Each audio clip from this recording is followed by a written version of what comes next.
Hey guys, it's Mark Marshall here with another update about Jon the Canadian Campea. Well, let's light a cigarette on this one, folks. It's a doozy.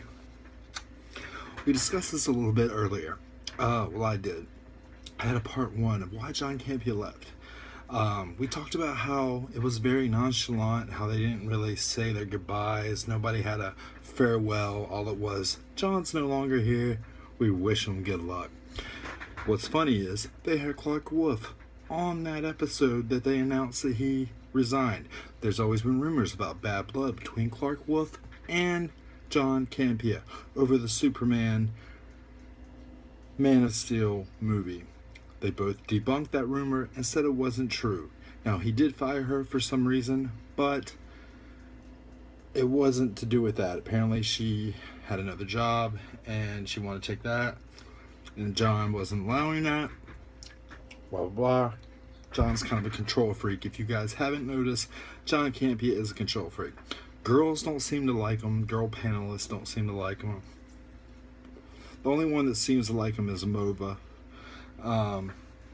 He is usually a very professional person on camera, but when you have a person who has a different opinion than you as far as race or religion or whatever, and you tell that person to go fuck themselves on live movie talk, that's not a good look. That doesn't look very professional.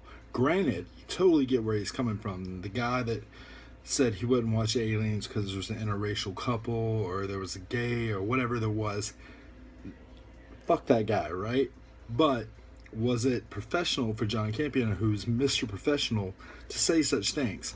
Now, some say, well, Mark, he doesn't have a problem with Clark Wolf because he gave her nightmares. Did he give her nightmares? Let's forget. His boy Jon Schnepp was on there. He might have done it for Jon. Perry's on there, who's pretty high up on the totem pole at Collider. Could have been her decision to make nightmares and give Clark Wolf the hosting job and make it her show. But the day that he resigns, Clark Wolf, who we have not seen since the 1 month episode of Nightmares, all of a sudden makes an appearance on the show. I believe last time he left too, Amy Rose made an appearance on Collider Movie Talk for the first time in forever. Are they sending subliminal jabs? I don't know. Jon Campea likes to be in control. He doesn't want to have a boss. He likes to be the guy that says, I can fire you. You better do what I say. I'm the boss. But yet he's not making... Yeah, he got Jeremy Jahns, but the people that are on Jeremy Jahns' show, I haven't seen Campea on there. I haven't seen every show, but I've seen Riley on there. I've seen Ellis on there. I've seen Ken Knapsack on there. I've seen Schnepp on there. I haven't seen Jon Campea. Also, is Schnepp going to leave? Is he going to be loyal to Campea? I don't think so. He's got a good thing going with Heroes. Yeah, Campea probably gave him that job, but, you know, why leave when you got a good thing going? It's probably the second highest rated show on... I mean, you got the Schmodown, which is number one. You got Movie Talk, which is almost number one as well. And then you got Heroes and TV Talk. Those are the main shows. They don't want to give that up. Jon Schnepp loves having his own show and talking comics. Why would he want to give that up? Yeah, I'm sure he's loyal to Jon Campea, but he's staying. And everybody's acting like business as usual.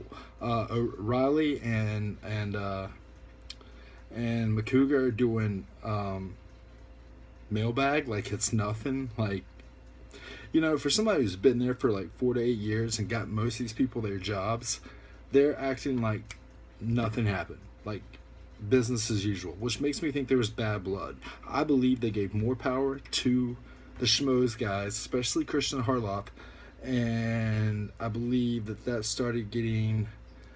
Campea started getting butthurt about that, which is why the Schmoes guys are not feeling too bad about Campea leaving. They don't seem to be too upset about it. And